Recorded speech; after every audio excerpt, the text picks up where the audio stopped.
on today's wrestling news, Dudley accuses Jim Ross of racism. AEW stars are chasing big money for indie paydays. A major health update on Mike Rotunda. And Natalya has a weird story about Ilja Dragunov. I'm Anna Wilborn. And I'm Phil Chambers. And this is the Halloween news. The Brothers of Destruction back in again. Yeah. Kane and the Undertaker, Kane right? and the Devil and the Undertaker. Yeah, obviously. I will say I dressed like this before I knew what the stories we were going to be covering today. So please don't let this take away from what we're talking about. Yeah, it is really unfortunate. Because we have to dive straight into a story about racism. And Dudley, who's often alleged in anecdotes about a member of WWE being racist towards him, a higher up, I should say, in WWE, who told him he didn't like him because of the colour of his skin. Well, in a recent interview with Video Gamer earlier this month, he basically explained it again, saying, I dealt with a certain higher up that told me to my face they don't like me because of the colour of my skin. And they work for other organisations now, and this person knows who he is. I have no respect for that person. I don't really care for him. Now that he's not in the position that he once was, I just don't really care for him. And anyway, subsequent to this, on his own podcast, Devon and the Duke, he clarified, because there was a whole load of speculation about this, saying, was it JR, Jim Ross? Yes. Now, he can sit there all day and deny it all he wants, but again, Bubba was there, and Bubba said that he remembers the incident on my podcast. The good news is Dudley continued saying that he has decided to forgive Jim Ross, saying, I don't wish that man any bad illness, nothing like that. I was very hurt, very bothered by what that man said on 2 separate occasions. And like I said about Hogan, I'm not asking you to forget what was said, but you have to forgive, and I've forgiven him in my heart. This is one of those stories that's kind of been around for quite some time, hasn't it, with all this speculation and people putting things together. But yeah. Horrible to read this. Yeah, absolutely. It's always, gross to see it in the light of day kind of thing. But it's kind of, they were hinting at it for a bit. It's like, they were on, was it on Busted Open they were on? And they were talking about like Boomer and things. Like, there was heavy hints at it anyway. And he's finally just come out and said it. And it's one of those things, you hear things about WWE back in the day, and you kind of know what it was like behind the scenes, but it's when it's kind of just put right there in, well, for lack of a better term, black and white. Yeah. It's like, this is how it was, this happened to me, and like that stops you getting any kind of promotion or like push backstage. And I get why you wouldn't say anything for ages, because Jim Ross was quite a powerful man backstage back in the day, and sort of just influential in the wrestling business. Well, this is the thing, isn't it? There's nothing you can do about it. Yeah. So what are you going to be able to do about it? It sucks. I hope D1's all right. It's preposterous that we're talking about what's dressed like this, isn't it? It is a little bit. Sorry for taking away from the story. It's Halloween. What do you want me to do? This. But there it is. Discuss in the comments. Yeah. It sucks, basically, is the biggest takeaway from this. But we will move over to more just general wrestling stuff that doesn't, embarrass us for dressing like that and talking about something so serious. Let's go. We can get it back again. We can bring this back. AEW stars. This is on Fightful Select. Sean Mossap was asked the question, do you know of any logic behind the selection of the indies where Mercedes is winning belts? Ooh. This person wanted her to go to Defy to face Marina. And Sean Mossap said, basically, if they're going to pay her, she will go.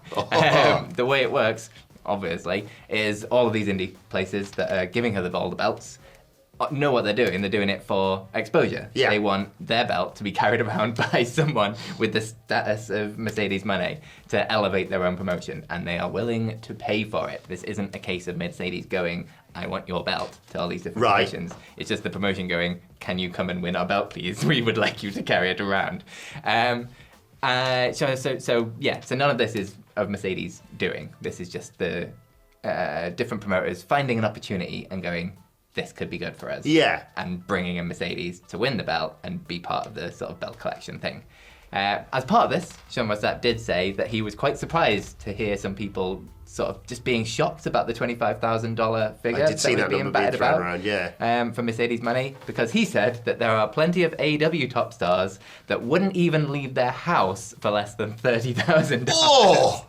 So if anything, you're getting Mercedes money quite cheap. Yeah. She has a huge audience, obviously following on from WWE, like online, social media and things, and getting your sort of brand in front of this many people, not just on that, but obviously she's got the TV thing through AEW as well. It's like, I can see why promoters would be throwing themselves at her to try and become a part of this.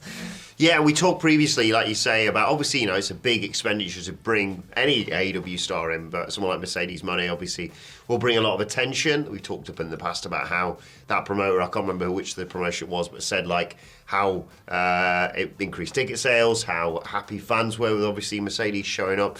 They obviously as well do meet and greets, which I sense that I know of sometimes promoters take a cut of that as well. Yep. So I think it does work out for everybody. And like you say, the exposure of being able to say, see that belt? That's our belt. Yeah.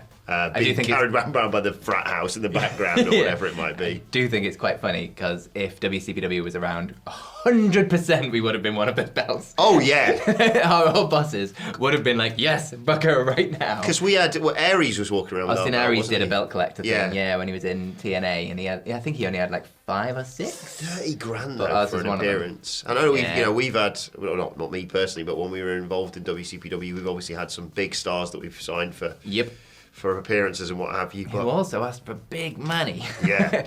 Buy us a drink when we're in America. Maybe we'll tell you. I mean, it's the kind of thing, get it while the getting's good. Like, I have no qualms with these people charging ridiculous money, because if someone will pay for it, why the hell not? This doesn't last forever. You can't be at this position in this industry for that long. But if you know, get your money while you can. If you're short on cash and you're thinking, I want a star, but I can't afford the AEW stars, me and Phil dressed like this, we'll do it for 10 grand each. 10 grand. That's a third of the price. Third of the price. Imagine this showing up, huh? Imagine how this would get the fans going. Ooh. I'll take a bump. Yeah. 10 grand. 100%. Let's do Yeah, it. he's actually been in a ring before. I haven't. I'll just do this. Ooh. Just poke people with his stick. Stand back. Oh, it's my story, isn't it? Yeah. Sorry. Right, bit of an update on Mike Rotunda. Again, apologies for the outfits in comparison to the story, but obviously we reported on it earlier on this week. Very concerning news mentioned by his former US Express tag team partner, Barry Windham, that Mike Rotunda was going into hospice care. That obviously scared a lot of people. Hospice care tends to be sort of like making people more comfortable rather than trying to, turn around their fortunes. Yes. Thankfully, there's been some sort of clarification on all this from Mike Rotunda's daughter, Mika. Still concerning, obviously, because she revealed that he's actually in a rehabilitation centre, so a far better place.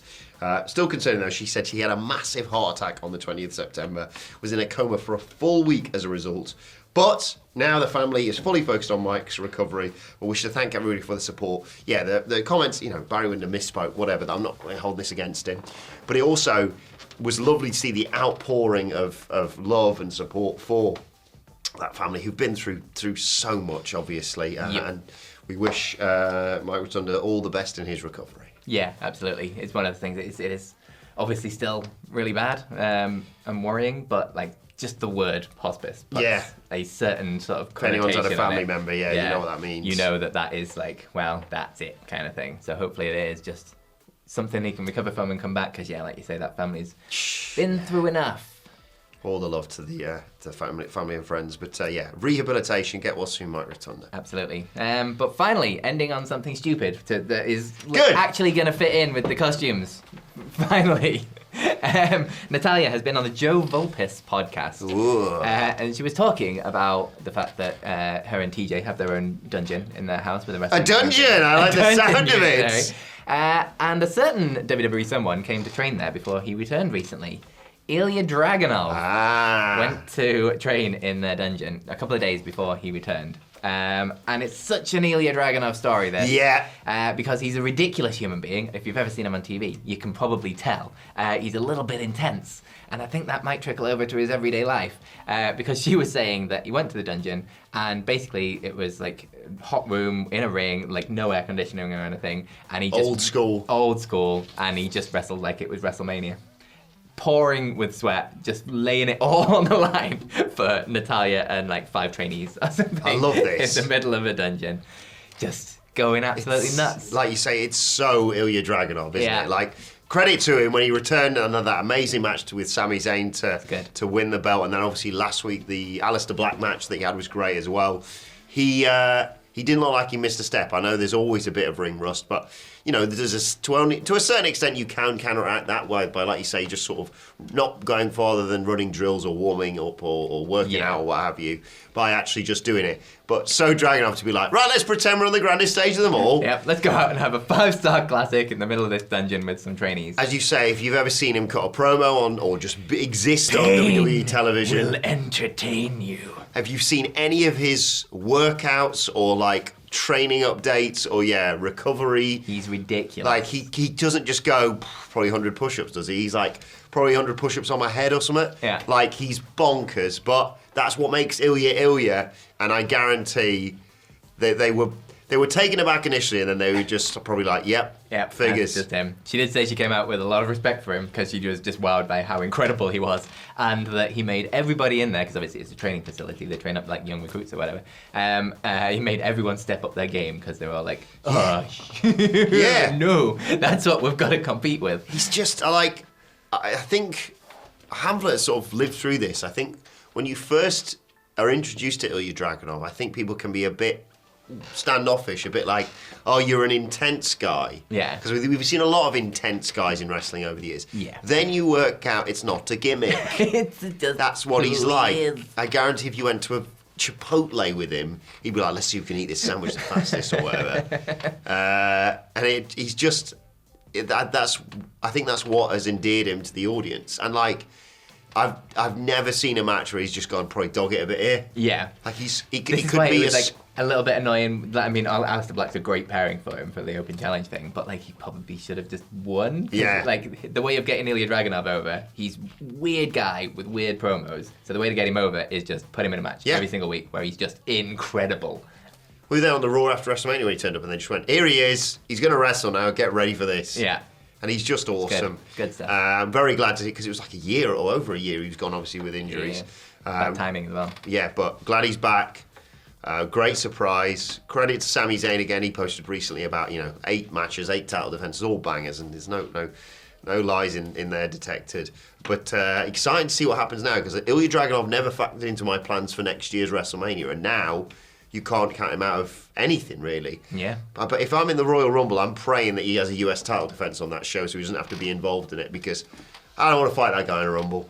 He scares me. Yep. One day we're going to get Ilja versus Walter at a WrestleMania. Oh my God. Yeah, that's an alternative, isn't it? Like, where they have all that history of all these great matches that they've been in, and now they have to step it up. Funny if Gunther was like, yeah, I know you wanted to give me the the Brock Lesnar retirement match. I'll take Ilja, thanks. Yeah, much more fun. But yes, a devilish way to end today's news video, and you know what? We'll bring you some more a little bit later on. Let us know your thoughts on everything in the comment section below. Don't forget to like, share, subscribe, and me and Take will be back later on. Bye.